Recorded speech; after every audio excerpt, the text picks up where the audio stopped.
자, 레지오후나 시편 100편 맞습니까? 짧았죠? 예, 읽어보신 분들은 굉장히 짧은 시편이라는 걸 알 수 있을 겁니다. 여러분들 시편 100편을 읽어보시면 시편 이 100편은 7개의 명령법이 사용이 되어 있습니다. 1절에 환성을 올려라. 예. 이거는 그 우리나라 말로 명령법이 아니라 히브리어 원문으로 봤을 때 명령법이 사용된 부분입니다. 환성을 올려라 1절. 그 다음에 2절에 주님을 섬겨라 할 때 이 섬기다가 명령어로 사용이 됐고요. 그 다음에 2절 또 후반부에 그분 앞으로 나아가라, 이 나아가다 라는 이 단어도 명령어로 사용이 됐습니다. 그리고 3절에 너희는 알아라 할 때 이 알다 라는 단어도 명령어로 쓰였고요.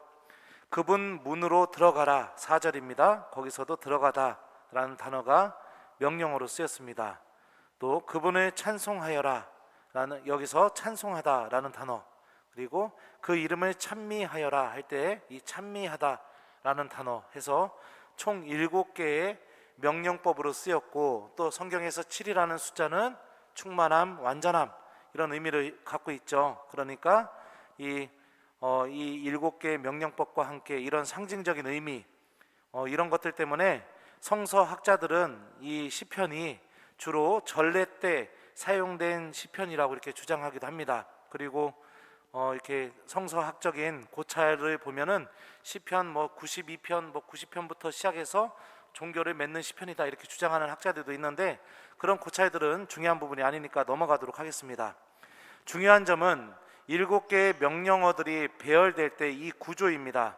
처음에 시편 100편의 저자는 울려라, 그 다음에 섬겨라, 나아가라 이 3개의 명령을 먼저 배열하고, 그 중심에 주님을 알아라 라는 이 명령어를 중심에 놓고 다시 들어가라, 찬양하라, 찬미하여라 라는 이 3개의 명령어를 배열하고 있습니다. 그러니까 이 7개의 명령어들 중에 가장 중심에 있는 것이 무엇이냐? 주님을 알아라 라는 명령입니다. 특히 환성을 올려라 할 때 이 올리다 라는 이 단어도요, 히브리어 원문을 보면 소리쳐라 아니면은 울부짖어라 이런 의미를 갖고 있고요. 주님을 섬겨라 할 때도 이 섬기다 라는 단어는 사전적인 의미로 일해라 이런 의미입니다. 그러니까 하느님께 울부짖고 그분을 위해 열심히 일하고 봉사하는 삶, 그리고 그분께 다가가는 삶, 이 삶은 우리를 어디로 인도하는가? 주님을 알아나가는 삶으로 인도해 줍니다.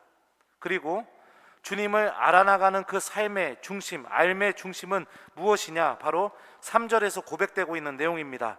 주님께서 하느님이심을, 그분께서 우리를 만드셨으니 우리는 그분의 것, 그분의 백성, 그분 목장의 양떼이여라 라는 사실이, 내가 하느님께 울부짖고 하느님을 위해서 일하고 또 하느님께 다가가는 삶을 통해서 결국에 알게 될 삶의 내용이라는 것을 이 시편 저자는 우리에게 알려주고 있습니다. 또한 이 하느님에 대한 알미 충만해지게 되었을 때 우리들에게 어떤 열매가 맺어지는가?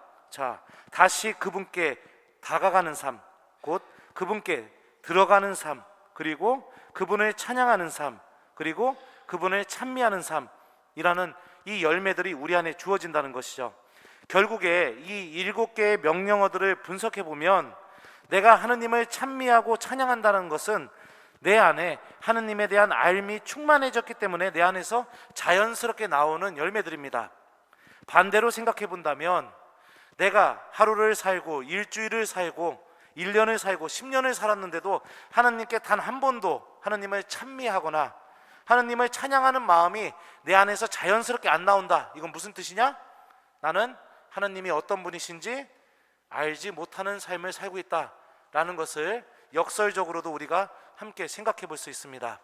만약에 내가 아직까지 하느님이 어떤 분이신지 알아나가지 못한다면 내가 신앙 안에서 내 자신이 하느님의 소유이고 하느님의 백성이고 하느님 목장의 양떼라는 확신이 나를 지배하지 못하고, 그렇게 내가 언제나 고해성사 보기 안 보려고 뭐 사람들 만나려고 다른 이유 때문에 계속해서 신앙생활을 하고 있다면 다시 이 7개의 명령어에서 출발점, 처음에 3개의 명령어들을 여러분들 실천해 봤으면 좋겠습니다. 그게 무엇이냐? 울부짖어라, 이래라, 그 다음에 하느님께 나아와라, 다가와라, 이런 뜻입니다. 특히 성경에서 울부짖다 라는 이 단어는요, 인간이 울부짖는 행동을 보여주게 될 때 하느님께서는 단 한 번도 외면한 적이 없습니다. 구약 성경 전체에서 인간이 울부짖는 행동을 보여주게 되면 하느님은 반드시 응답한다고 구약 성경은 고백하고 있는데요, 내가 하느님을 알아나가는 삶이 되려면 나의 기도가, 또 나의 레지오 활동으로서의 봉사가, 그리고 내가 레지오 회합을 하러 하느님께, 성모님께 다가가는 그 발걸음이 바로 하느님을 알아나가는 삶으로 나아갈 수 있도록 우리가 그런 식의 레지오 활동을 하는 게 필요하다고 볼 수 있죠. 다시 처음부터 하시면 됩니다. 하느님께 울부짖으십시오. 내가 정말로 해방되고 싶은 것이 무엇인지, 하느님의 힘을 통해, 하느님의 은총을 통해 벗어나고 싶은 게 무엇인지 그것을 먼저 알아내고 하느님께 울부짖으십시오. 그리고 레지오 단원으로서 하느님을 위해 열심히 일하십시오. 봉사라는 뜻입니다. 그리고 여러분들 묵주를 들고 성모님께, 그리고 하느님께 다가오십시오. 그렇게 되면 레지오 활동이 계속해서 내가 주님을 알아나가는 삶으로 나를 인도해 줄 겁니다. 그리고 그 삶의 중심은 나는 주님의 것, 주님의 백성, 그분 목장의 양떼라는 사실을, 이 삶의 중심이 그 안에 이렇게 자리 잡히게 되죠. 자, 그러니까 우리가 레지오 활동을 어떻게 해야 되는지 이 시편 100편을 통해서도 한번 생각해 볼 수 있습니다. 그리고 이미 내 안에 내가 하느님의 소유고 나는 하느님의 백성이고 하느님 목장의 양떼라는 믿음이 확고하게 자리 잡혀 있다면 지금 나에게 필요한 게 무엇이냐?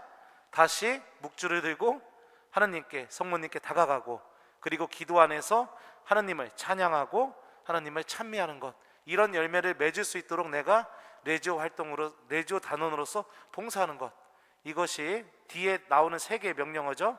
그것을 실천하면서 이런 기쁨의 열매들을, 또 하느님 찬미와 찬양의 열매들을 맺어내는 레지오 단원들이 되었으면 좋겠습니다. 자, 그래서 일주일 동안 레지오 단원으로 활동하시면서 여러분들 스스로가 여러분들 자신을 성찰하시고, 자, 부르짖어라, 이래라, 와라, 나는 이것을 선택할 것인지, 아니면 다시 와라, 찬양해라, 찬미해라, 이것을 실천할 것인지, 그것은 여러분들이 여러분들 처지에 맞게 선택해서 열심히 레지오 활동하시면서 이 열매들을 좀 맺어보셨으면 좋겠습니다. 일주일 동안 이 7개의 명령어 잘 실천하면서 성모님의 군사로서 기쁘게 하느님 안에서 살아가는 레지오 단원이 되길 바랍니다. 자, 훈화 끝났습니다.